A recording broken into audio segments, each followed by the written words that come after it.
Histórias macabras e personagens visualmente perturbadores é o que tem de sobra no trabalho de Junji Ito. Em vários de seus contos, monstros terríveis assombram a vida dos personagens de maneira inesperada, porque geralmente essas criaturas aparecem sem o impulso de uma consequência.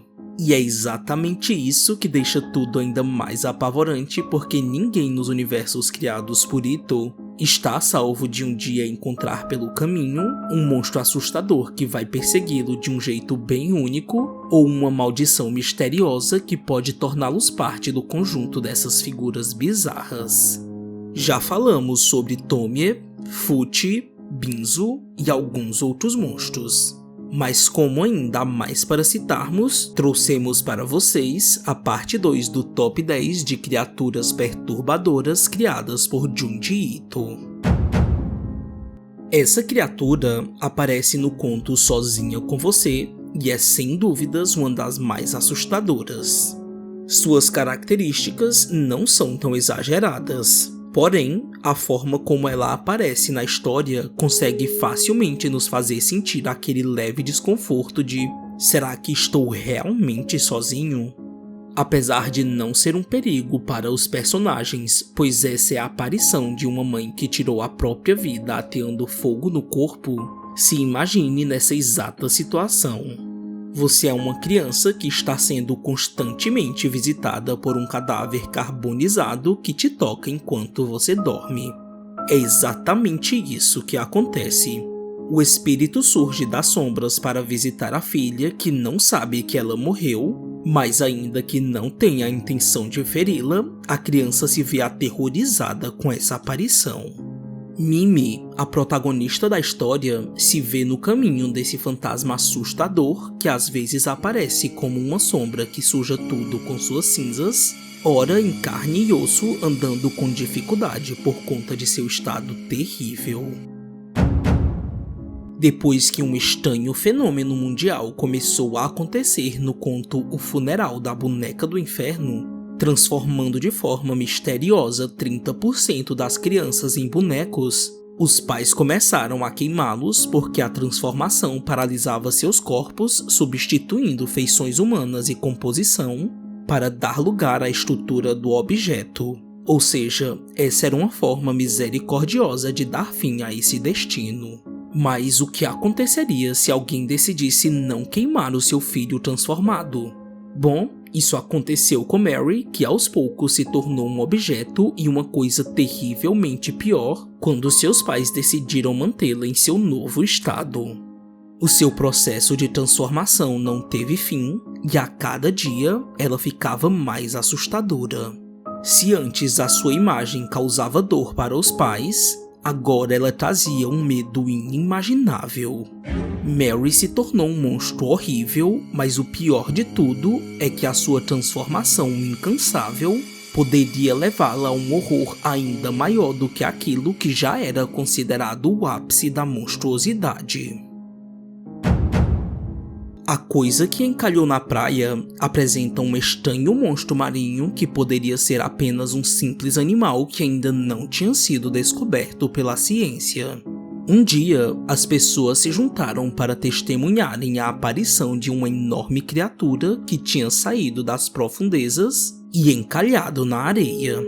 Tudo a seu respeito era extremamente cheio de mistérios. Seu corpo serpentino, alongado e cheio de protuberâncias e tentáculos, o fazia representar a imagem perfeita do quanto o oceano pode ser assustador. Mas o maior destaque do espanto estava dentro dele. Através de parte de sua pele transparente, era possível ver claramente diversos corpos que tinham desaparecido há um bom tempo. Apesar dessa criatura gigante ter devorado pessoas e de poder ser considerado um monstro terrível por isso, Ito acrescentou ainda mais no que compõe esse ser, adicionando para aqueles que foram comidos a estranha e inesperada atribuição de um parasita. De alguma forma, as dezenas de pessoas engolidas conseguiram sobreviver se alimentando dos nutrientes do monstro e se tornando algo que jamais poderia voltar a ser o que era um dia. A bruxa é uma criatura que dá as caras no conto Tomio Gola Rulé, que apresenta um protagonista que vivencia outras experiências macabras, assim como Mimi, Oshikiri e Souichi. A sua imagem é confundida primeiramente com a de uma mulher que trabalha como cartomante, mas Tomio, o personagem central, acaba se envolvendo com ela, mesmo já tendo um relacionamento, e descobre da pior forma que ela é uma coisa e não uma pessoa. Quando consegue o que quer de Tomio, ela o amaldiçoa desprendendo sua cabeça do pescoço. Caso ele se mexa bruscamente ou tire os braços da cabeça decepada que ele segura desesperado, ela irá coletá-la para adicioná-la em sua coleção. Essa criatura misteriosa que se passa por humana se alimenta empolgada do desespero de Tomio, mas a tortura que poderia parar dessa forma porque é difícil para Tomio se manter numa só posição, progride de maneira extremamente desconfortável. Ela se aproveita da situação dele para inserir na ferida objetos e baratas que se remexem entre a cabeça e o pescoço. No final do conto, quando ela se dissolve numa pilha de cabelos e seus fluidos se evaporam, é revelado que ela é na verdade 3 criaturas fantasmagóricas de diferentes estaturas que avançam em sua direção e arrancam a sua cabeça. Jean-Pierre é a marionete de um bruxo de origem desconhecida que esteve por anos sendo a ferramenta de trabalho de uma pobre família de artistas itinerantes composta de um pai e 3 filhos. Muitos mistérios envolvem esse objeto diabólico que por algum motivo só se revelou como uma criatura viva depois que seu dono faleceu por conta de uma doença. O boneco assombrado conseguiu manipular um dos irmãos chamado Yukihiko e o fez construir uma vida em torno do que é ser uma marionete. Ele induziu sua esposa e filho a usarem fios para se movimentarem, pensando que essa era apenas uma ideia maluca e extravagante vinda de suas mentes. Mas era ele quem controlava tudo nas sombras. Quando depois de anos os irmãos se encontraram e descobriram sobre essa vida extremamente excêntrica de Yukihiko, Natsumi, a irmã mais nova, ficou encantada com a possibilidade de viver com a mesma graciosidade dos bonecos e assim também caiu nas garras de Pierre. No entanto, Haruhiko, que achava tudo muito bizarro, tentou alertá-los de que tudo isso não era normal, e foi aí que Pierre mais uma vez revelou quem ele era de verdade. Ele assassinou a namorada de Haruhiko, a suspendeu com fios, tentou matá-lo com uma faca e depois transformou todo o resto da família em bonecos sem vida. O demônio do casebre é só uma das criaturas que dão as caras nas páginas de Uzumaki, um dos mangás mais importantes na carreira de Ito, que inclusive fizemos uma série de vídeos sobre seus capítulos durante o mês de outubro. O personagem em si é difícil de ser classificado por fazer parte da maldição, que pode transformar qualquer um nessa criatura horrenda. Quando as pessoas se abrigam nos velhos casebres da cidade de Kurozu, seus corpos passam por algumas alterações bem repulsivas, mas essa é específica porque em toda a pele surgem pequenas protuberâncias espiraladas que, com o tempo, deformam o corpo com o seu crescimento. O personagem Wakabayashi é acometido pela maldição, assim como os outros que moram ao lado de sua casa. Mas a sua transformação é ainda mais rápida e violenta. As protuberâncias se alongam tomando a forma de enormes chifres que saem de todos os cantos de seu corpo, como nos olhos, braços, pernas e até mesmo na sola dos pés. Como a maldição em Uzumaki atua de diferentes maneiras, cada caso é único. O Wakabayashi, por exemplo, perdeu parte de sua sanidade e tentou atacar a família da protagonista após cansar de espiá-los no escuro pelos buracos da parede de sua casa. Esse talvez seja um dos personagens mais desconhecidos de Junji Ito. A aparição assustadora de uma coisa que se passa por um homem e que assombra os viajantes nas montanhas. No conto Precipício do Desconhecido, alguns viajantes relatam que durante suas caminhadas, algo os levou até uma trilha abandonada sem que eles percebessem. Um desses sobreviventes, chamado Ishida, disse que após ser guiado para esse lugar deserto e de sentir uma brisa gelada cruzar as montanhas, ele viu ao longe o que parecia ser um homem indo em sua direção. Era alguém bem magro que carregava uma mochila bem grande nas costas e que por algum motivo parecia estar estampando no rosto um grande sorriso. No entanto, quando chegou mais perto, Ishida viu mais claramente que aquilo não era um sorriso, e sim uma expressão de puro ódio, algo que ele nunca tinha visto antes.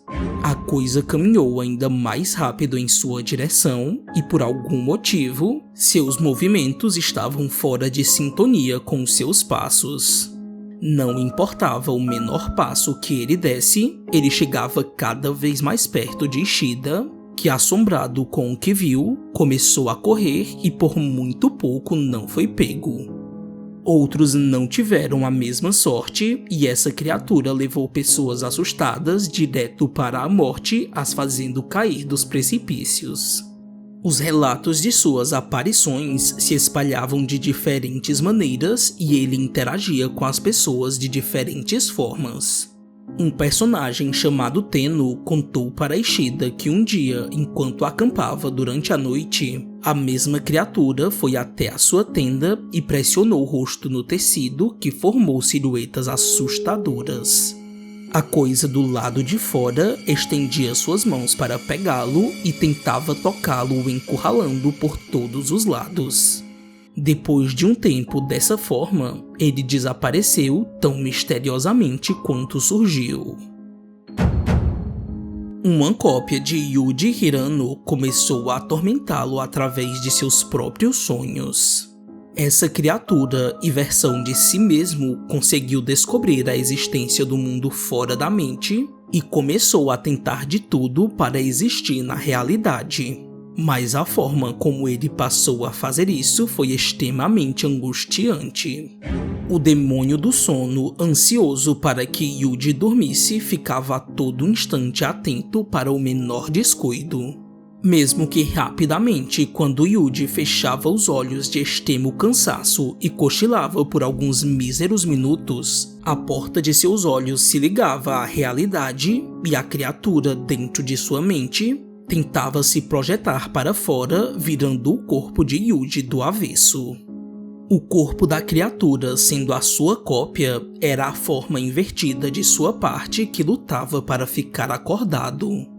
Yuji não sabia porque algo assim existia dentro dele, mas ele chegou a teorizar que nasceu com um corpo completamente oco. Sua amiga Mary tentou ajudá-lo a ficar acordado e, por um tempo, os dois conseguiram fazer as partes do avesso do corpo de Yuji voltar para dentro de seu corpo. Mas não demorou para que essa batalha fosse perdida, porque nem Yuji e nem Mary tinham mais forças para continuar lutando contra seus corpos completamente esgotados. Quando os dois dormiram, a criatura emergiu engolindo Mary e virando Yuji do avesso. A criatura, depois de conseguir existir, assumiu o nome de Yuji e continuou enigmática no que se refere à sua aparência, já que Ito propositalmente o escondeu nas sombras, o que trouxe ainda mais um valor de mistério para esse ser terrível que ataca justamente no maior momento de vulnerabilidade de qualquer criatura: o sono. Como já citado no vídeo Esmagados, essa criatura é uma das mais perigosas por um motivo bem claro. É praticamente impossível escapar de suas garras, ou melhor, de seus galhos gigantescos. No conto, um grupo de amigos acaba tendo a vida jogada de cabeça para baixo quando eles provam um mel que foi dado de presente para o personagem Yogi quando ele viajou para algum lugar da América do Sul. Em determinado momento, ele acabou se perdendo e, por azar, encontrou uma vila escondida na floresta que o acolheu e o ajudou. O problema disso tudo está em uma única coisa, pois como recordação pelo tempo que ele ficou com eles, Og ganhou um pote cheio de um mel maravilhoso. Ele foi aconselhado a não deixar que fosse visto quando estivesse provando o mel, porque esse líquido excêntrico poderia lhe custar muito caro. Mesmo quando as pessoas se arriscavam para consegui-lo e tinham sucesso na colheita, o perigo não acabava. De alguma forma, a árvore monstruosa conseguia lançar para qualquer lugar do mundo seus galhos pesados para esmagar as pessoas que estivessem provando de seu néctar, deixando no local apenas restos humanos amassados. Pois depois disso, suas partes lançadas voltavam para seu tronco que se agitava esperando novas vítimas. Apesar de tudo isso por si só já ser o bastante para torná-la apavorante, outra coisa que ainda a deixa mais assustadora é que seu mel tem a capacidade de fazer as pessoas entrarem num vício extremamente incontrolável. Além disso, não demora para que aqueles que o tenham provado passe a achar horrível o gosto de qualquer outra comida, o que os coloca diretamente ligados ao trágico destino de serem esmagados. O planeta devorador que protagoniza o horror em Hellstar Remina é uma das criaturas mais implacáveis existentes no universo de Junji Ito. Muitos de seus personagens são dotados de uma incompreensão que os tornam ainda mais mortais, como é o caso de Fuchi, Tomie e dos balões enforcadores citados no primeiro vídeo. E Remina também se encaixa perfeitamente nessa lista de criaturas aterrorizantes por sua inevitabilidade. Nessa história, o planeta colossal recém-descoberto pelo professor Oguro, que o batizou com o nome de sua filha, começa a engolir tudo o que encontra pela frente depois que atravessa um túnel que conecta um universo ao outro. Remina engole estrelas, planetas e começa a consumir parte do sistema solar, tendo também a Terra como seu alvo. Mas o que torna tudo ainda mais assustador é que os cientistas descobrem que Remina é uma criatura viva com olhos, boca e língua, o que aumenta ainda mais a impotência dos personagens, que aparentemente estão diante de uma criatura inteligente. O caos se instaura completamente em todo o mundo e Remina, a filha do professor Oguro, é considerada a culpada por sua aparição. As pessoas levadas pelo desespero começam a acreditar que o planeta de mesmo nome estava indo na direção deles por estar atrás dela e que para impedi-lo eles precisam sacrificá-la. O governo tenta de todas as formas deter essa criatura ou pelo menos atrasá-la de alguma forma, como por exemplo estudando a sua atmosfera para quem sabe mover algumas pessoas importantes para lá quando já não tivessem mais escolha. Mas todos os resultados se mostram um fracasso porque é impossível que qualquer coisa sobreviva em Remina. Nessa história, vemos em cada uma das páginas a impotência da humanidade perante algo tão avassalador quanto isso, que surgiu de repente apenas vagando de um canto para o outro, simplesmente porque a sua natureza é engolir qualquer coisa em seu caminho. Como disse, quando Remina está no caminho, nada mais pode ser feito. Falamos sobre algumas das criaturas mais emblemáticas e assustadoras de Ito na primeira parte desse vídeo, e essa compilação foi apenas para dar continuidade a essa lista que acredito ser capaz de ter uma terceira parte. Pois com a sua criatividade, Ito criou outros personagens bizarros que ganham vida não só em suas histórias, mas também na mente de quem as lê. Ainda há algumas figuras a serem comentadas, como por exemplo Frankenstein, que apesar de não ser necessariamente um personagem de Ito, com a sua maneira única de adaptar essa história já tão conhecida, ele trouxe para si a sua própria versão desse monstro. Além dele, temos também uma criatura de madeira que sente atração física por uma mansão antiga, um vampiro que nasce de um atropelamento, um cadáver que chora sem parar, mulheres mosquito que sugam o sangue das pessoas e até mesmo o próprio diabo. Espero que você tenha gostado do vídeo e não se esqueça de deixar a sua curtida, de se inscrever no nosso canal e de comentar quais são, na sua opinião, os monstros mais perturbadores de Junji Ito. Não deixe de conferir a nossa série de vídeos sobre os contos do autor e sobre outros assuntos abordados aqui no Hashi Quebrado. Enfim, até mais e nos vemos no próximo vídeo.